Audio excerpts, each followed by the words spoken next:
देखते हैं ग्राही सिद्धि। ग्रह धातु से ऋणी प्रत्यय हमने किया है नंदी ग्रही वाले सूत्र से। उसके बाद ऋणी प्रत्यय का हमने अनुबंध लोप करके इन शेष बचाया है। इसके बाद हमने अत उपधाया सूत्र से उपधा का जो अ था उसकी वृद्धि करके आ कर दिया है। ये अत उपधाया सूत्र का क्या अर्थ है उसे हम थोड़ा सा समझते हैं। इसका आशय ये है कि जो भी अंग की जो भी उपधा का अ है उसका वृद्धि हो जाती है यदि उसके परे में णित या गिंत प्रत्यय हो तो। यहाँ पे णित प्रत्यय था, ण की इत संज्ञा हुई थी ऋणी प्रत्यय में, तो इसीलिए यहाँ पे इस सूत्र से जो उपधा का अ था उसकी हमने वृद्धि करके आ कर दिया है। इसके बाद हमने प्रातिपदिक संज्ञा की है, सु प्रत्यय लगाया है, सु का अनुबंध लोप करके स शेष रखा है। सौ च इस सूत्र से उपधा में जो छोटा ई है उसका दीर्घ करके बड़ा ई किया है। फिर हमने स का लोप किया है और फिर हमने न का लोप किया है। सौच सूत्र का आशय देखिए, हन पूषण अर्यमन शब्द या फिर ऐसे शब्द जिनके अंत में इन आता है तो उनमें उपधा का दीर्घ होगा और वहाँ पे परे में सु प्रत्यय होना चाहिए। तो यही यहाँ पे हुआ है, इन था अंत में, इसलिए इस सूत्र से हमने उपधा का दीर्घ कर दिया है।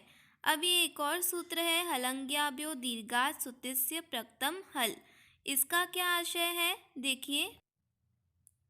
देखिए इसका अर्थ ये है कि सु, ती और सी प्रत्यय जब एक सिंगल लेटर से हम उनको प्रेजेंट करते हैं, अप्रक्त मतलब जिनमें केवल एक ही शब्द होता है वह अप्रक्त है।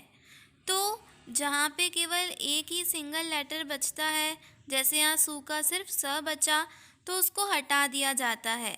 कब कब, या तो कोई ऐसा शब्द हो जिसके अंत में हल आ रहा हो या कोई ऐसा दीर्घ शब्द हो जिनके अंत में ये प्रत्यय आ रहे हों। अब न लोपः प्रातिपदिकान्तस्य ये सूत्र भी हमने लगाया है। इसका सीधा सीधा यही अर्थ है कि जो लास्ट में आधा न है प्रातिपदिक का उसको हटा दिया जाता है। तो इस सूत्र से हमने न का लोप कर दिया था। अब देखिए दूसरी सिद्धि है स्थायी सिद्धि। इसमें स्था धातु हमने ली है, ऋणी प्रत्यय किया है, ऋणी का हमने अनुबंध लोप करके इन शेष बचाया है। इसके बाद हमने आतो युग चिण क्रतो हो इस सूत्र से युग का आगम किया है। यहाँ पे आप देख सकते हैं बीच में हमने युग लगा दिया है। उसके बाद हमने युग का अनुबंध लोप करके य शेष रखा है। स्था प्लस य प्लस इन, स्थायिन हो गया। अब हमने प्रातिपदिक संज्ञा की है, सु प्रत्यय लगाया है, सु का अनुबंध लोप करके स शेष बचा है।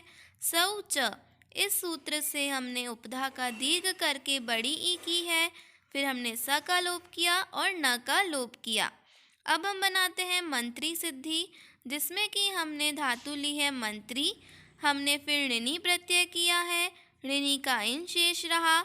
यहाँ पे हमने आर धातुक संज्ञा करके ऋण नीति सूत्र से मंत्री का जो ई था उसका हमने क्या किया है, लोप कर दिया है, तो बच गया मंत्रिन। अब इसकी हमने प्रातिपदिक संज्ञा की, सु प्रत्यय लगाया, सु का अनुबंध लोप करके स शेष बचाया। सौच इस सूत्र से छोटे ई का हमने बड़ा ई किया, स लोप न लोप, इस तरह से ये सिद्धि पूर्ण हुई। अब हमारी पचह सिद्धि है। देखिए पच धातु से अच प्रत्यय हमने किया है, अच का अशेष रहा, फिर वो ही सारा प्रातिपदिक सु प्रत्यय सस्य रुत्वे विसर्ग करके पचह रूप हमने सिद्ध किया है।